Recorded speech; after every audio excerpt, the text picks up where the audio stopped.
Start with the 64th example. Here the inclined plane inclination is 30 degree. They said this is 30 degree. The masses in the ratio m2 by m1 is 2/3. So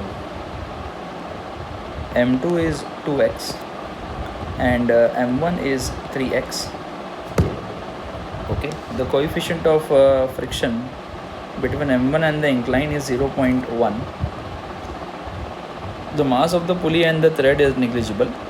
Find the magnitude and direction of acceleration. So we need to find the acceleration and its direction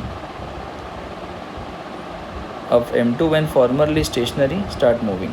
Okay, so here let's see, as m2 is given 2x, so this will be 2x g, while the component of weight of m1 will be 3xg sine 30, which is 1.5 xg because sine 30 is 1 by 2, and here this will be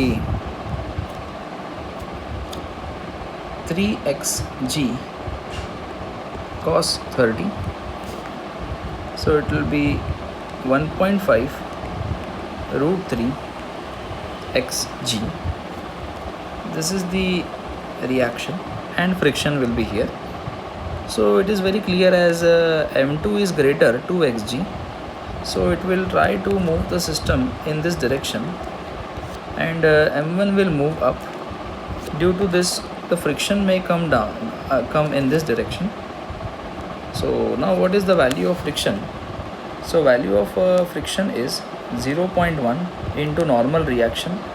So action is 1.53 root 3 xg, which is 0.15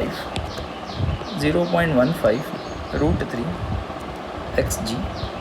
The value of root 3 is 1.732. I will take 1.73, round off.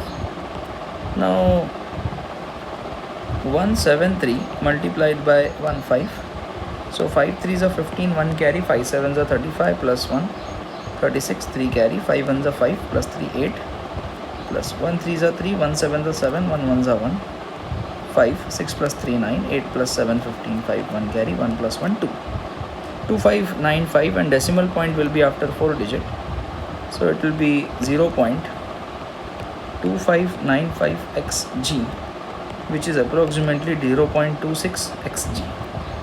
So friction is 0.26 xg. So let's take which one is bigger. Okay, in order to move the system, the external forces will be maybe in this direction. Suppose if the system is going up, then the forces will be like this, and let us see whether 2xg is greater than this or not. So the total force which is acting in this direction is 1.5 xg plus this. So let's see the total of 1.5 xg and 0.26 xg. So gx as it is, and 6 5 plus 2 7, it will be 1.76 g. Obviously 1.76 g will be less than 2 xg, so definitely m1 will move up and m2 will move down. That is the final conclusion. The direction of acceleration would be, for m2 it will be in downward direction, and for m1 it will be in upward direction, as the bodies are connected together, so they will have same acceleration, which we have to find. So now according to the system, what is acceleration? So it will be net external force acting on the system divided by the net mass of the system.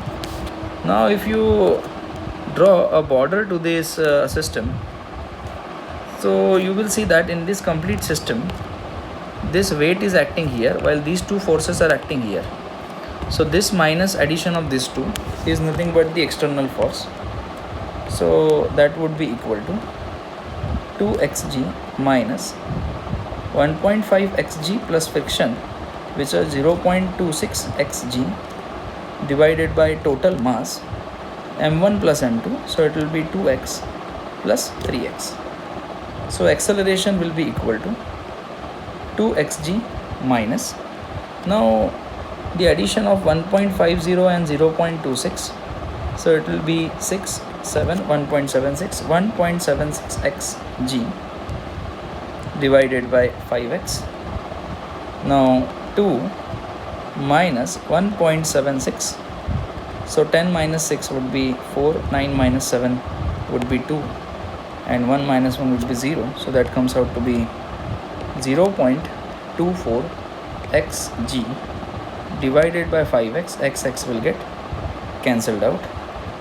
So acceleration would be equal to, so this will be 0.24 divided by 5.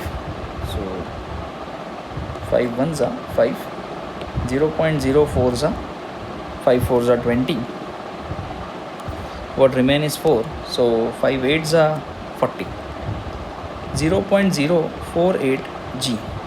Let's round it off. If I drop 8, so it will be 0.05 g, or the more accurate answer is 0.048 also, meter per second square. So that is the answer to this question. Thank you.